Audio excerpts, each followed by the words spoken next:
শীত এসে যাওয়াতে আমাদের বাড়ি গ্যাস বাঁচানোর ভীষণ প্রকল্প শুরু হয়ে গেছে। আর গ্যাস বাঁচানোর জন্য সকাল সকাল রান্না বান্নাও শুরু হচ্ছে মাটির উনানে, অর্থাৎ কাঠের উনানে। আর কাঠের উনানে রান্না মানে একটা টেস্টি টেস্টি রান্না। আর সেখানে যে টেস্টি টেস্টি যাই করো না কেন, সব কিছুতেই যেন একটা আলাদা স্বাদ পাওয়া যায়। আর আমি রান্নাঘরে ঢুকতেই দেখতে পেলাম মা বেশ টমেটো টমেটো কুচিয়ে আমুদি মাছের প্রিপারেশন শুরু করে দিয়েছে। ব্যাস, আমিও ব্যাস ক্যামেরা নিয়ে রেগে পড়েছি। সুন্দর সুন্দর আমুদি মাছ, তাও সুন্দর সুন্দর তেলের কুড়কুড়ে করে ভাজা হবে, মুড়মুড়ে করে ভাজা হবে। আর আমি তাতে ভাগ বসাবো না, তা কি হয় নাকি? একদমই না। ব্যাস, মাও সেটাকে সুন্দর করে ম্যারিনেট করে মাখিয়ে মুখে রেখে দিল। আর কিছুক্ষণ পরেই তেলটাকে গরম করে সেগুলোকে ওখানে ছেড়ে দিল। এই যখন দিয়েছে বস, আর তো বেশি দেরি নেই।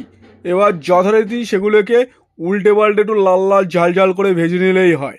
ব্যাস, মা দেখছি প্রায় মাঝে মাঝে দেখছে যে কতটা হলো কতটা হলো। এই ভরে